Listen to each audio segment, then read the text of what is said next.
Hey Beth. Hi, how are you? Good. How's it going? I'm good, Marissa. Thanks. Yay. I love chatting with you. I feel like we should just tell everybody who we are, maybe, and how we know each other. Sure. Okay.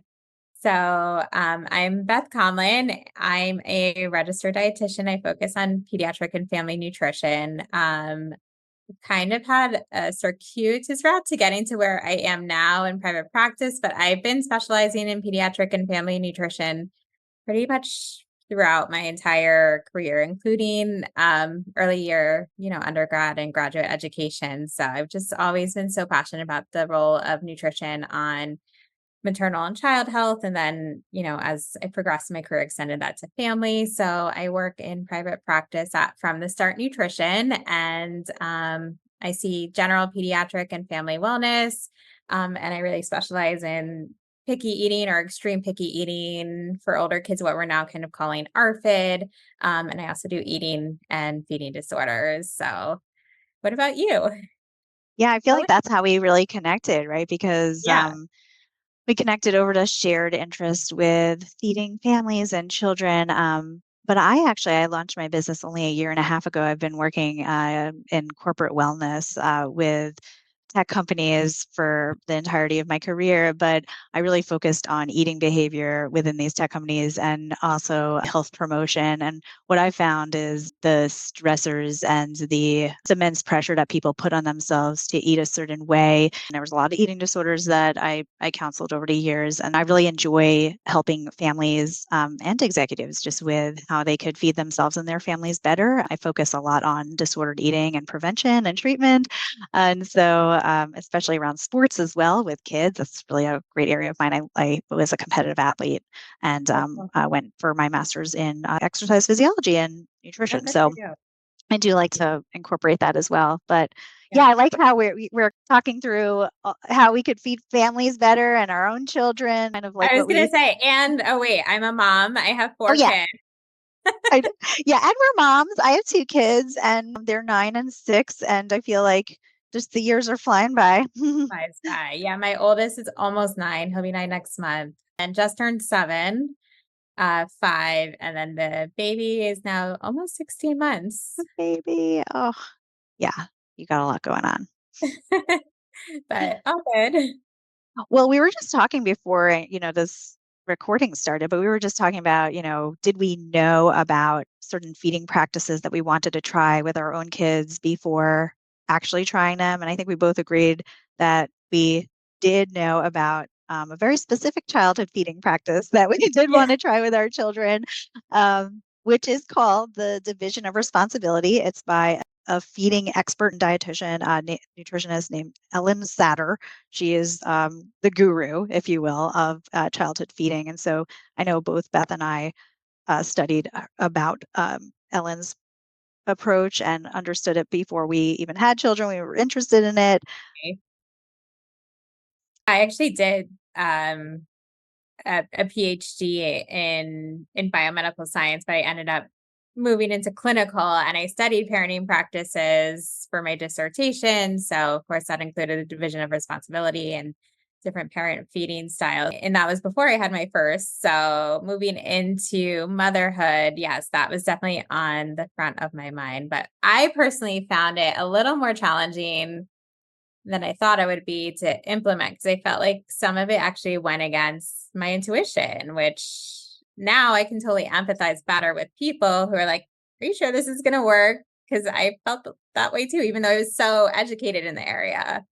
Yeah, completely. I think just for reference, or those who don't know about it, it's so essentially it is a structure of eating. And the main premise is that there's a division of roles and responsibilities in feeding with parents and kids. And so the roles would be that the parent is responsible for what and when and where of feeding, and the child is responsible for how much and whether or not to eat. And so what, seems easier said than done, right? Oh, these are great roles and responsibilities. But then in action, what do we usually see? We usually see, and I'm definitely at fault for this too. Like, oh, you didn't eat more of this, or could you eat more of that? Or no, you're eating too much of this. And then the child is usually saying, I want this, I didn't want that. Right. And so we're kind of intersecting it into each other's roles a lot. Yeah. And it's really messy, right? It's not this clear cut division that, we would want it to be unless, you really practice it. So that's Yes. the point. You really have to practice. Absolutely. And for me, I think what was kind of the more awkward part was when it came to the sweets, like just putting a cookie out on the table with the dinner, not after the dinner or whatever, just kind of with it nonchalantly and trusting that he would eat more of the dinner food and maybe not the cookie or just a little bit of the cookie or whatever. So that was scary at first, but it worked. Like I was actually pretty amazed by how That's the key it word worked. there, the trust. And that's Ellen's whole thing. You can put dessert out with dinner and trust that the child will get what they need and grow as they're meant to grow. And that was hard for me too, right? Putting something like that out. I'd say right now we're a little bit more flexible around that, which is sometimes if the dessert, kind of could hold up well, we'll put it out during dinner. But Yeah. otherwise, if it's like ice cream or something like that, maybe we'll go after. But the point is that we're not saying, oh, if we don't eat the vegetables, that we don't get the Right. dessert, which is a very common practice that I see my clients come in with, where they're like, well, what incentive then would you have for them to eat the vegetables? And Yeah. the idea is to not place those rewards around the food itself. So, Right. Absolutely. What do you think about maybe just thinking about like structure for a little bit? Because yeah.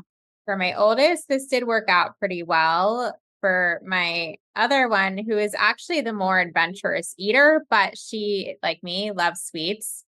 So I do find she needs a little bit more structure and guidance with the division of responsibility. So I do think it is important to let parents know it's not like a free for all. You absolutely, actually, I think part of it is setting your own boundaries, Right. right? Like letting them know, like, this is what's for dinner. You're doing your job, you're providing. And if they don't want it or if they want something else, you can set those rules as to, when and what they're gonna have, if anything. That's the whole thing. I think that is difficult to remember, which is when we think through our roles, you really do get to set the menu. And we do want to create those clear boundaries around what it is so that a child Yeah, doesn't say, well, I didn't want this for dinner. I wanted that, or I don't like potatoes. Or you're like, well, that's okay, but we're going to have this tonight. And one of the things I like to right. do in these cases is I No. like to make sure there's like at least one thing that all kids, anybody at the table would like, so that this Yeah, way, at least there's something that somebody could eat if they don't like the other things. So that's being pretty respectful at the table, yeah, um, and then everybody would at least be able to choose something. And I think that comes from knowing that it doesn't have to be a perfect meal, right? We don't have to right. have everybody having the protein at every meal and everybody having a vegetable at every meal and everybody having a carbohydrate. It's like it Yeah, doesn't have to be, even though you serve all those things, you offer it, doesn't need to be that everybody eats all those things, right? They could decide and pick and choose from it. And maybe they will just eat the cookie and have some milk and a little bit of yeah, fruit that night. And that could be a meal, as hard as it is for parents, right? Oh, yeah, like it's excruciating. yeah, definitely. My daughter is smart though, because now she did learn to say, like, can I have ice cream if it's like 4 p.m. or something and she's home? Can I have ice cream? And I'm like, we're not having ice cream right now. Yeah. Okay, can I have it with my dinner? That's what she says now. She knows. Oh, yeah, these kids are so smart. But like the whole goal of this, right? So you think about, well, why are we doing this? And so, I think about why this is so important that I wanted to do this. I wanted to do this because I know that this is a way that we could prevent disordered eating and eating disorders later on in life. And it's also a way that we could help our kids create a better and healthier relationship with food, that they are actually relying on their hunger fullness cues to make decisions Yeah, versus external cues such as, oh, my plate is not empty yet. And so I have to keep eating it until it's clean, because right. that's an external cue. That's not really relying on internal cues. And so if we really train kids earlier on to really listen to their bodies, then that will help them later on to do so. That reminds me, as a parent, I learned how to think about what I say and how to rephrase it in a more positive way. Like instead of saying, you didn't finish that, eat more. It's, oh, how does your belly feel? What is your body saying? Just trying to get them to describe, use your words, describe what you're feeling and things like that. Yeah, I love that you said that because that just reminds me of like the funniest story ever. But my daughter came home from preschool one day, I think she was 4, and she said to me, I won't use the kid's name, but she said, I'll use a different name. Stephanie said that she's part of the Clean Your Plate Club. And I was like, she told you what? And I was like, well, that's okay. That's in her house. But in our house, we're part of the Listen to Your Body Club. And my daughter actually went back in that classroom and she goes, I'm part of the listen. Well, you're part of the Clean Your Plate Club, but I'm part of the Listen to My Body Club. And, it kind of does stick, right? Because what does that really mean? It means that like she is trying to learn how to listen to her body. And like what you were saying, those words really matter. I could hear my kids even now at the table like, Yeah. oh, my tummy's full or I'm done. And I still sometimes see a lot of food on their plate left and think to myself, well, they know, right? I trust that they know. They know better than I do if they are Yeah. full. Exactly. Yeah. Giving them those tools and vocabulary from an early age is just, I'm finding is proving to be really helpful and something I wish I had, our generation had. Absolutely. I wish that too, because I certainly was part of a house where we were a foodie family and my family loves food and I do too. And I always remember my grandfather sitting next to me like, eat more of this, you're gonna like that. Like, why aren't you trying this? And like pushing food on my plate. I was like, I don't want it right now. I mean, for me, for all of my kids, it has worked out with different adaptations, but that's why I like the approach because, if you go on the website, you can find various ways to adapt it for your needs, including for kids that have any developmental delays or any other issues. So it really is a great approach. Yeah, it Um, really is. I like what you were saying too. I think you mentioned that your second one was more adventurous and your first one was a little bit more selective. Is that right? yes. Yeah, I have the same situation actually. My first is much more selective. And oh my gosh, Beth, like this humbled me as a dietitian. If she right out of the gate were adventurous and were eating everything we were serving, I think I would have attributed a lot of that to, oh, well, it's because of the philosophy I'm using and the division of responsibility. But because she's so picky, I know that I have literally, and my second one is so adventurous and eats anything. It's unbelievable. And it's like the same home. We're in the same home. I'm offering Yeah. the same exact framework structure for both kids. And so it goes back to they're just different kids and they're Yeah. going to interact with food a little differently. First one that is a little bit, a little more slower to warm up and she'll take her time getting to know the food. That's why the exposure, continuous Yeah. exposure is so important. So true.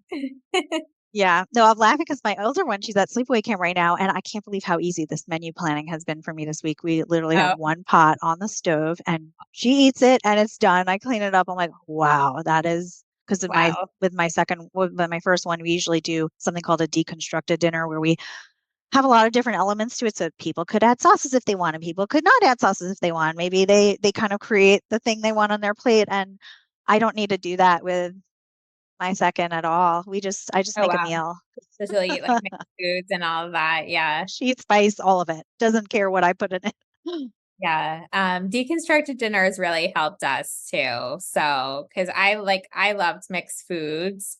But yeah, my oldest is definitely a little pickier. I think my other daughter kind of is too. So we do a lot of the deconstructed dinners. It just helps you be able to make one meal for everybody, which is Right, that's important. the thing about it. It's one meal. It's right. It's not like we're just having all these different meals for different people. That's not what it Right. is. It's literally you are making one meal still. So an example would be maybe you have a taco night and some people fill the whole thing up and they load it with everything. And then some people don't, right? Because they don't like all the other ingredients in there and they just fill it the way they want. So this way you're still having taco night. You're not having tacos and spaghetti. Like it's Right, still right, just right. that one meal. Yeah.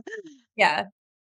And then even things like chilies, I've kind of found like I make them just chunkier. So it's easier to pick out the meat and then the beans. So Oh. deconstruct, a chili for them and they usually will eat it if I do Yeah, that. I like that. I do that with pastas and meatballs because I would love to Okay. just put everything in one pot, but can't do that with my Yeah. older. So I make the meatballs, I bake them separately. I have the sauce on the pan, I have the pasta, and then everybody kind of constructs it the way they want to. Oh, that's cool. Yeah. Yeah. You can get creative. And the theme nights help too. Like I always think of my weeks in themes. I think Yeah. with deconstructed dinners, it helps. Like taco night, we do a pasta night. I know some people do like make your own pizza night, which is fun. Yeah, we do the same thing in my house. I have like a little theme night, and it's funny. I think my older one, she like loves Taco Tuesday so much, and so we've kind of done a lot of variations with that one where sometimes we do soft shell, sometimes we do baked tacos with the hard shell, and I Yeah. love baked tacos, by the way. They're delicious. But That sounds good. yeah, so good. Yeah, so I guess if people wanted to learn more about our stuff, I know I have a blog about the division of responsibility that people can access if they just go to my website, which is just revhealth.com, REVV health.com. So you could start there if you want to learn more about the division of responsibility. I know you have a lot of information too on your site. I do. Yeah. I think right now I probably have more on my Instagram, which is from the Start Nutrition. And then also I am working on building up my blog. That's on FromTheStartNutrition.com. Nice. Cool. Well, I hope we could do more of these because these are fun. I love chatting Yeah, with you this is always. great. Thank you. Thanks for chatting with me. Yeah, thank you.